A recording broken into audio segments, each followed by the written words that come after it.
Bismillahirrahmanirrahim. Assalamualaikum warahmatullahi wabarakatuh. Pada perkuliahan kitab hari ini, kita akan membahas tentang manusia dan pendidikan. Manusia dan pendidikan. Apa konsep manusia menurut psikologi? Dan ada beberapa aliran yang memandang hakikat manusia dalam psikologi. Yang kita akan bahas pada pertemuan kali ini adalah ada 4 aliran psikologi atau pendekatan psikologi atau teori psikologi. Yang pertama adalah hakikat manusia menurut psikoanalisa. Kemudian hakikat manusia menurut behaviorisme. Hakikat manusia menurut kognitif dan hakikat manusia menurut humanisme.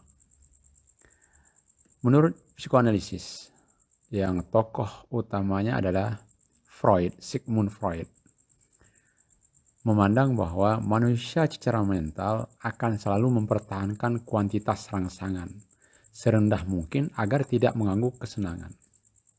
Artinya, manusia ketika dia nyaman dengan sesuatu dan dengan keadaannya yang pada saat itu, maka dia tidak ingin diganggu. Maka stimulus atau rangsangan-rangsangan yang akan mengganggu kenyamanannya berusaha untuk dihilangkan atau dihindari. Itu menurut teori psikoanalisis.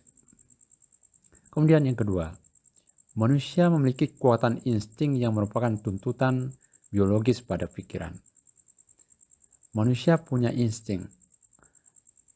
Insting ini nanti akan dibahas juga di poin keempat dari pendekatan ini, yaitu ketidaksadaran. Manusia punya insting untuk berkembang biak, untuk tumbuh.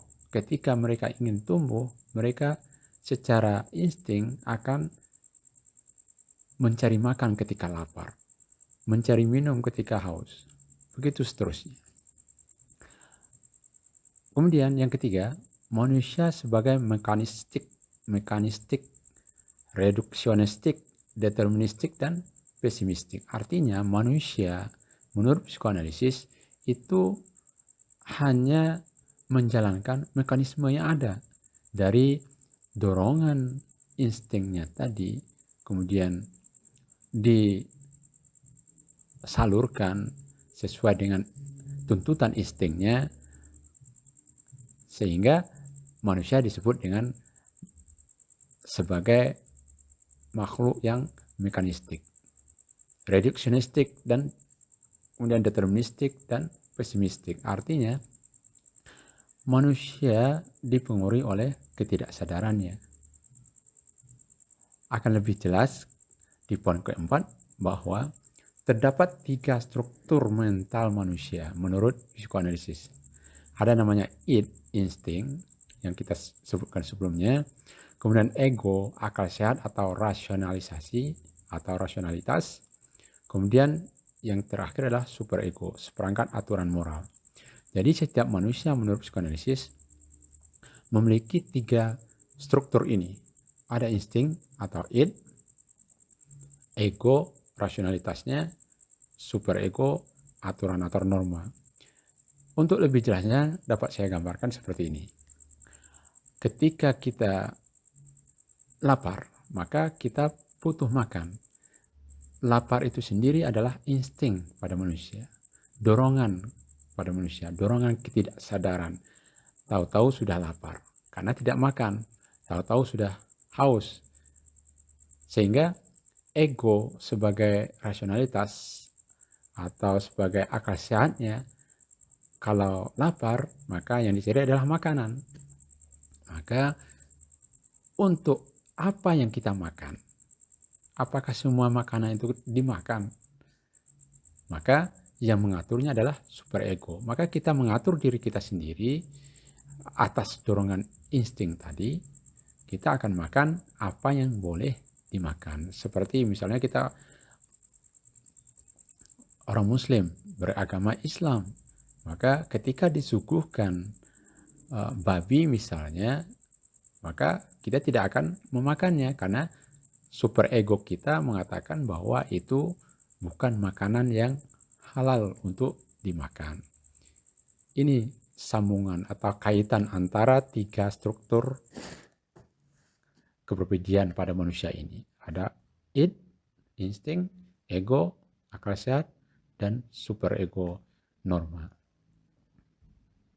Kemudian manusia juga memiliki mekanisme pertahanan diri atau pertahanan ego. Ketika kita cemas, maka kita akan mengambil mekanisme untuk mempertahankan bagaimana kecemasan ini hilang.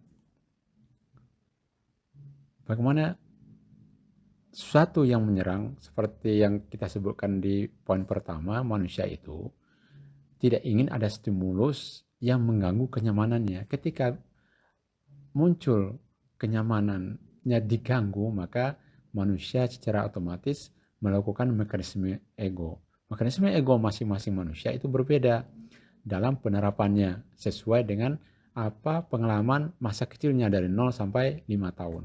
Itu mempengaruhi bagaimana mereka menyikapi ketika kecemasan itu muncul, ketika ada serangan atau stimulus luar yang membuat mereka tidak nyaman, maka apa yang mereka lakukan?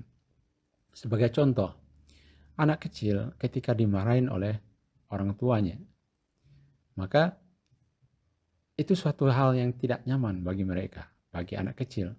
Tapi untuk menentang orang tuanya, mereka tidak sanggup. Maka apa yang mereka lakukan? Terkadang kita melihat bahwa anak kecil itu melampiaskan kemarahannya kepada orang tuanya karena dimarahin tadi ke misalnya membanting pintu atau menendang barang-barang yang ada dan seterusnya. Itu contoh mekanisme pertahanan ego yang dimiliki oleh manusia. Kemudian teori yang kedua, berbeda dengan teori yang pertama tadi, bahwa manusia itu, psikoanalisis mengatakan bahwa manusia itu dipengaruhi oleh ketidaksadaran, insting yang ada pada diri mereka. Dan ketidaksadaran ini menurut psikoanalisis dibentuk pada umur 0 sampai 5 tahun atau masa bayi. Sedangkan behavioristik bertolak belakang, menolak hal ini, bahwa manusia itu tidak ditentukan oleh insting, tapi ditentukan oleh lingkungan. Ada beberapa poin tentang prinsip yang dimiliki oleh behaviorisme atau behavioristik. Pertama, perilaku manusia dibentuk dengan mengondisikan lingkungan. Lingkungan itu adalah yang membentuk manusia. Jika anak ingin baik, maka taruh di lingkungan yang baik. Dan seterusnya. Atau sebaliknya. Jadi lingkungannya yang membentuk manusia. Terkadang kita sering mendengar bahwa orang di pinggir pantai suaranya itu lebih keras dibanding orang di dekat pegunungan. Itu sering kita dengar itu.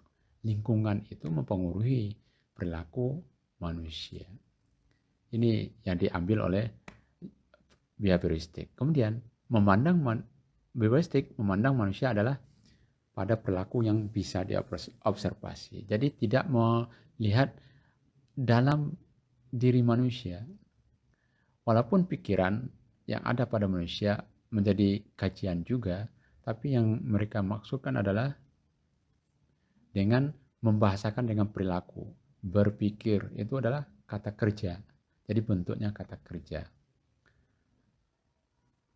Jadi behavioristik akan melihat perilaku manusia.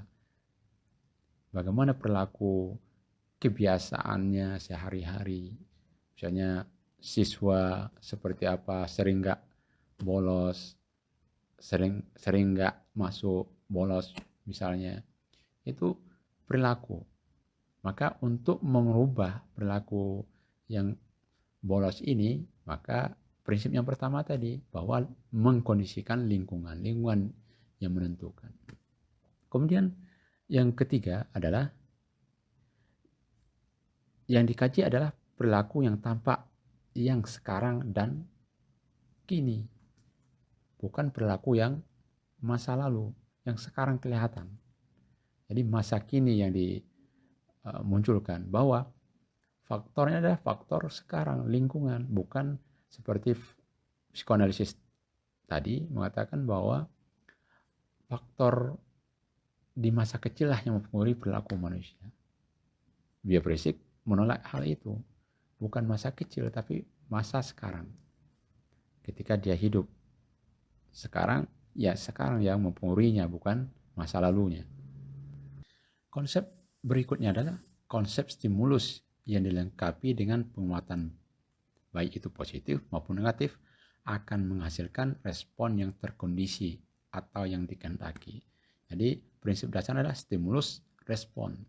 Ketika diberi stimulus, yang diharapkan adalah respon yang sudah dikondisikan. Misalnya lampu merah, Bang Jo misalnya, itu ada merah, kuning, dan hijau. Jadi itu sebuah stimulus. Ketika lampu merah menyala, yang respon yang dikehendaki adalah berhenti. Kalau ketika lampu hijau yang menyala, maka respon yang dikehendaki adalah jalan. Itu contoh nyata penerapan dari behavioristik. Ada stimulus, ada respon. Kemudian yang terakhir adalah manusia berperilaku karena adanya pembiasaan. Jadi pembiasaan itulah yang membentuk perilaku tertentu. Ketika kita ingin merubah kebiasaan kita, maka gunakan dengan laksanakan pembiasaan baru. Ketika kita bangun subuh terlambat, sering terlambat, maka itu perlu dirubah sebelum subuh atau ketika azan kita bangun. Dengan apa? Dengan pembiasaan. Misalnya menyalakan alarm atau yang lainnya.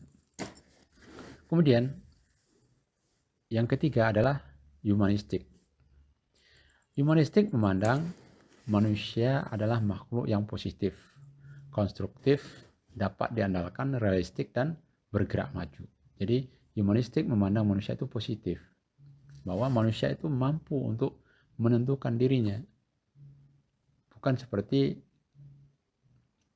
psikoanalisis atau behavioristik.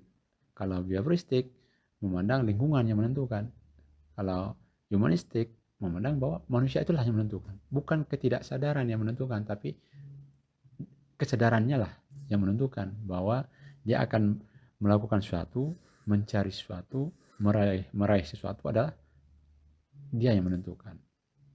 Kemudian secara keseluruhan manusia dipengaruhi dan dimotivasi oleh kesadaran seperti yang saya sampaikan tadi. Kesadaran apa? Untuk mengaktualisasikan diri mereka. Aktualisasi diri, menampilkan potensi mereka, itu yang dimaksud oleh humanistik. Kemudian perilaku manusia diarahkan semuanya untuk mengaktualisasikan diri. Itu prinsip dari humanistik. Kemudian manusia, seperti yang saya sampaikan tadi, manusia pada dasarnya mampu menemukan tujuan hidupnya dan arti dirinya.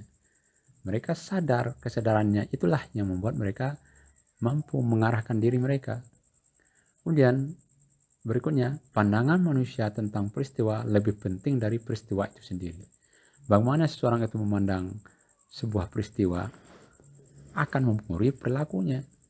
Kalau peristiwanya terjadi musibah misalnya, kalau dianggap sebuah sesuatu yang tidak ada artinya lagi bagi dirinya, maka dia akan berlaku dengan perilaku yang dia pikirkan seperti itu. Kemudian diri manusia merupakan hasil dari pengalaman yang manusia alami dan dari kesadaran akan dirinya sendiri. Jadi pengalaman lingkungan atau pengalaman hidupnya, dia secara sadar memahaminya, mengenalinya. Dari sanalah mereka menentukan hidup mereka sendiri. Kemudian yang terakhir adalah perilaku manusia dibentuk dan dikembangkan oleh kebebasan yang ia miliki. Manusia memiliki freedom, kebebasan untuk menentukan apakah dia akan melakukan sesuatu atau tidak. Ini pandangan humanistik. Kemudian pandangan yang berikutnya adalah pandangan kognitif, yang menggambarkan manusia itu memiliki kapasitas kognisi yang konkret atau yang abstrak berupa konsep-konsep. Manusia mendapatkan informasi dari melalui panca inderanya, kemudian diserap ke otak dan otak mengolah informasi yang ada. Kemudian yang kedua, adaptasi dengan lingkungan menggunakan skema. Jadi skema yang dimaksud di sini adalah pengetahuan-pengetahuan yang telah diperoleh pada masa-masa sebelum umur-umur dewasa mereka, itu menjadi skema. Dan skema inilah yang membuat mereka menelaah atau merespon setiap lingkungannya. Kemudian manusia memproses informasi seperti yang kita sebutkan tadi melalui proses sensasi, perhatian, persepsi, dan mengingat kembali.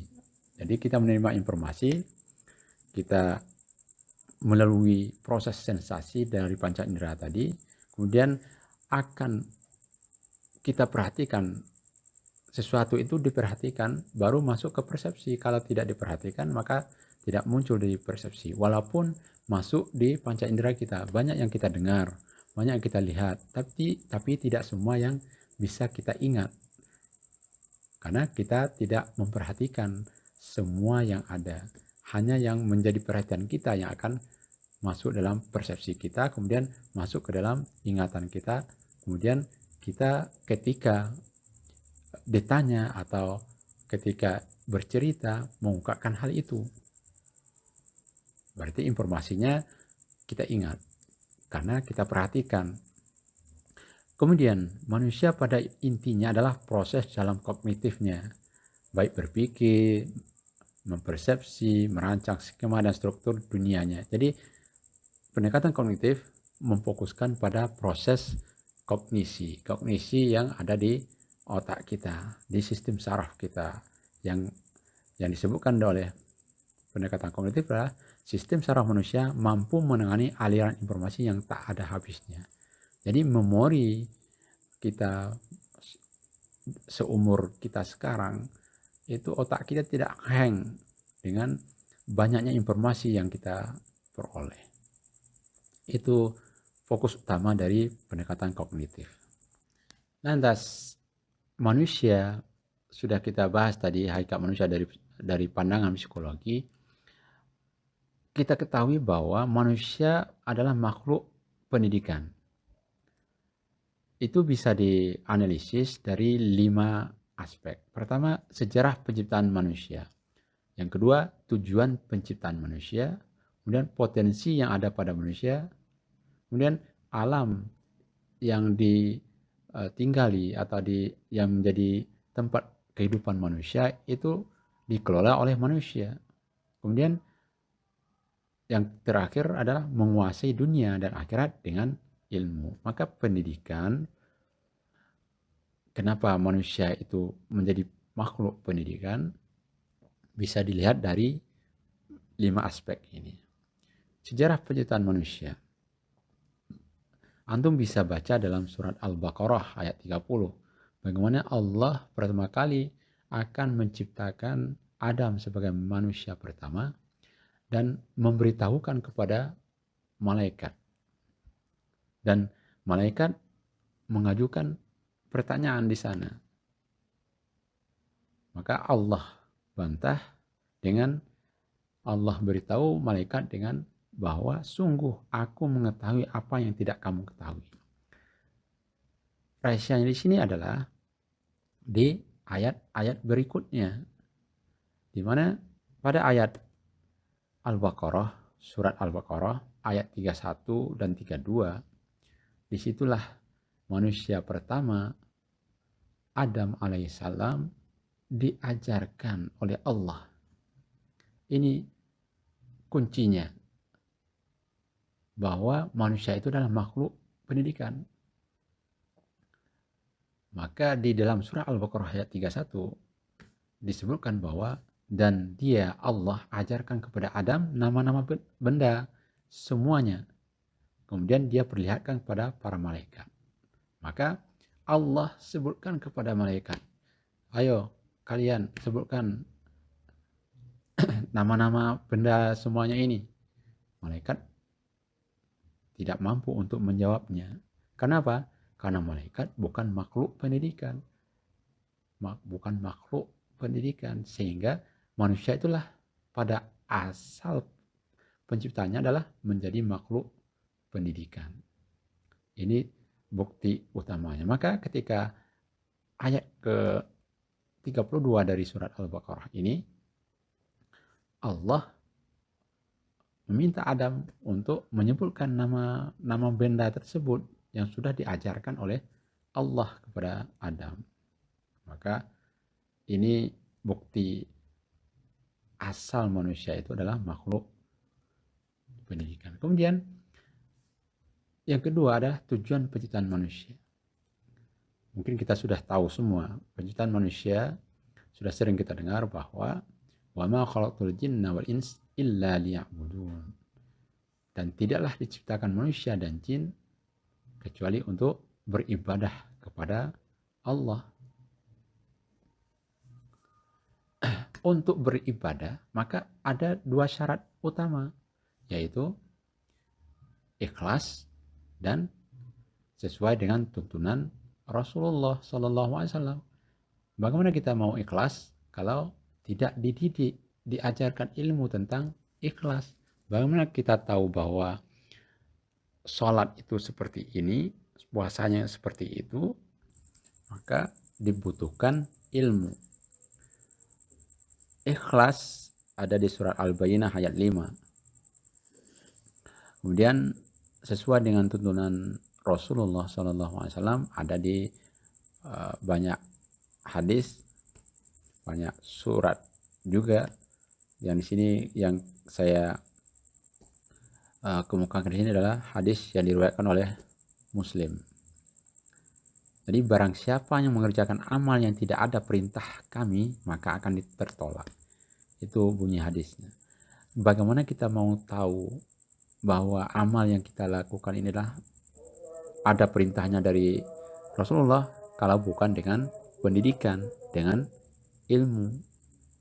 Maka untuk beribadah kepada Allah kita butuh ilmu.